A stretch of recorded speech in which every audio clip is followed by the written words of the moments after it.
Assalamualaikum warahmatullahi wabarakatuh. Izin memperkenalkan diri, nama saya Dina Intan Afifah, NPM 1901011045 dari kelas E semester 5. Di sini saya akan menjawab beberapa pertanyaan yang merupakan tugas ujian tengah semester dari mata kuliah Al-Quran Hadis dan pembelajarannya. Baiklah untuk pertanyaan pertama, bagaimana konsep Merdeka Belajar Pendidikan 4.0? Konsep Merdeka Belajar sangatlah berbeda dengan kurikulum yang pernah ada dan digunakan oleh pendidikan formal di Indonesia. Konsep pendidikan baru ini sangat memperhitungkan kemampuan dan keunikan kognitif individu pada para siswa. Berikut ini adalah konsep. Yang pertama ada asesmen kompetensi minimum. Perbedaan konsep pendidikan baru ini dengan kurikulum yang digunakan sebelumnya adalah siswa diharapkan mampu menunjukkan kemampuan minimum dalam hal literasi. Fokusnya bukan sebanyak apa siswa mampu mendapatkan nilai melalui penegasan dari guru, tetapi bagaimana siswa mampu berpikir secara kritis menggunakan kemampuan kognitifnya dalam bidang literasi. Yang kedua ada survei karakter. Cukup melegakan bahwa pada akhirnya pemerintah mengakui pendidikan di Indonesia adalah investasi yang besar, sebab setiap daerah memiliki kemampuan manusia yang berbeda-beda. Pada konsep survei karakter, pemerintah akan melihat secara menyeluruh terkait kualitas pendidikan di sekolah, bukan hanya tentang hasil belajar, tetapi juga tentang ekosistem dan infrastruktur pendidikan yang tersedia. Yang ketiga ada perluasan penilaian hasil belajar. Satu hal yang paling menarik dalam konsep Merdeka Belajar ini adalah adanya perluasan penilaian hasil belajar siswa yang tadinya hanya dinilai dari nilai ujian nasional menjadi penugasan dan portofolio. Kedepannya siswa akan diberikan ruang untuk bisa mengembangkan diri mereka sesuai minat dan bakat. Dengan cara ini stigma siswa pintar dan bodoh diharapkan bisa segera dihilangkan.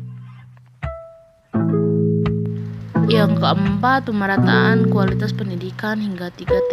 Mereka belajar juga dapat diartikan keadilan terhadap akses pendidikan yang setara bagi seluruh siswa di Indonesia. Oleh karena itu, pemerintah membuat kebijakan afirmasi dan pemberian kuota khusus bagi siswa yang tinggal di daerah 3T. Pertanyaan kedua, apa rancangan perencanaan pembelajaran Al-Quran Hadis yang dimiliki dalam menyebut era pendidikan 4.0? Rencana pelaksanaan pembelajaran atau disingkat RPP adalah pegangan seorang guru dalam mengajar. Di dalam RPP ini dibuat oleh guru untuk membantunya dalam mengajar agar sesuai dengan standar kompetensi dan kompetensi dasar dalam. RPP ini juga merupakan kegiatan awal dalam melakukan kegiatan pembelajaran. Keberhasilan suatu pembelajaran ditentukan kualitas rencana yang dibuat.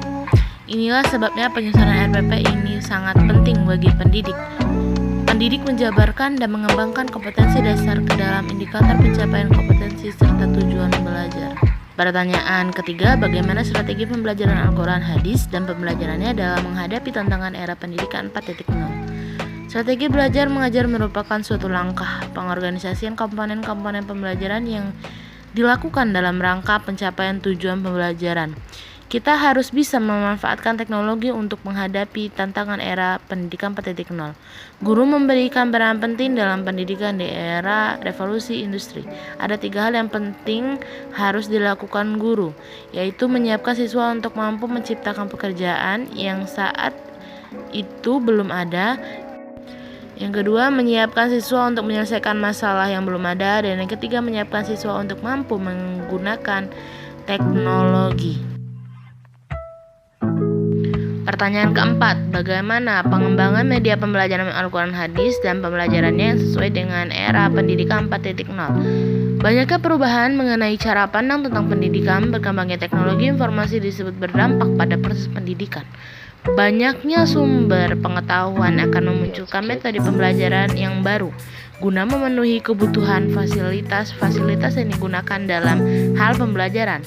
Pendidik dituntut untuk dapat mendidik peserta didik agar mampu menghadapi perkembangan permasalahan dan menggunakan teknologi yang berkembang pada saat ini untuk mendukung dalam hal pendidikan.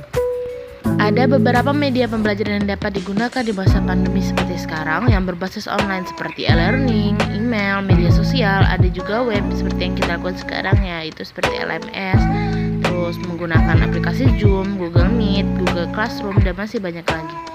Sedangkan alat media pembelajaran itu juga ada, yaitu seperti yang pertama itu ada Android, ada laptop, ada tablet, dan juga ada komputer. Pertanyaan terakhir, apa pendapat Anda tentang dari teori yang kuat terkait evaluasi pembelajaran Al-Quran Hadis dan pembelajarannya dalam suasana yang berdampingan dengan COVID? Evaluasi pembelajaran merupakan suatu hal yang harus dilakukan dalam setiap pembelajaran. Hal ini digunakan untuk mengukur tingkat kemampuan siswa dalam menyerap pembelajaran. Oleh karena itu, evaluasi mutlak dilaksanakan oleh para pendidik. Mata pelajaran Al-Quran Hadis merupakan mata pelajaran yang digunakan untuk mengetahui kepribadian muslim yang beriman dan bertakwa kepada Allah. Oleh sebab itu kita perlu alat ukur yang berfungsi untuk menilai sudah sejauh mana pemahaman anak didik terhadap materi pembelajaran kognitif. Di samping itu juga untuk mengetahui tingkat perubahan anak didik terhadap efektif dan psikomotornya.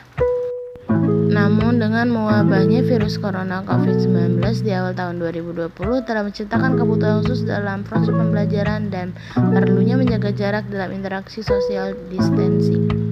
Sekian yang dapat saya sampaikan untuk materi kali ini. Saya akhiri, wabillahi taufiq wal hidayah. Wassalamualaikum warahmatullahi wabarakatuh.